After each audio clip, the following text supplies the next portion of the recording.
High, তোমরা সবাই কেমন আছো? ভালো আছো? শুভ জন্মাষ্টমী সবাইকে জানাই বাবাইয়ের তরফ থেকে। প্রথমে এরকম ছিল আমাদের মন্দিরে, এই মন্দিরেই জন্মাষ্টমী হবে। এই আমি গিয়ে একটু ভিডিও ক্লিপ নিয়ে নিয়েছিলাম যখন কেউ ছিল না। এখানে আমাদের গোপুসোনা বসবে, তার জন্য আয়োজন চলছে, সুন্দর করে সাজানো হয়েছে। এটা আমাদের রাত্রের ভিউ। আর এই আমি বাবাই যে কতবার যে এসেছে, তারপরে ওকে নিয়েও একটু ভিডিও করে নিলাম। এবার ও বেচারা লজ্জা পাচ্ছে এত এত লোক দেখে।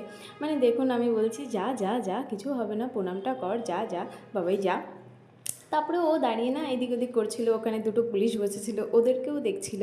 তারপরে এই ও প্রণামটা সেরে নেবে ওর। হ্যাঁ, নমো নমো ঠাকুর ভালো রেখো, বাস। এবার ও দেখছে এগুলো মানে ও ভাবছে কী রে ভাই, মন্দিরের সামনে বেলুনটা নিয়েছে, ও আজকে গোপুর বার্থডে। আমিও বলছিলাম বাবাই তোমার বার্থডে হয় না, সেরকম গোপুর বার্থডে। ও আবার বেলুনগুলোকে ছুঁয়ে ছুঁয়ে দেখছিল। এই চলে আসছে ও মন্দিরের ভেতরে, অনেকটা ড্রেস পরে এখন কীর্তন হবে। আর প্লিজ ভালো লাগলে সাবস্ক্রাইব করে দিন।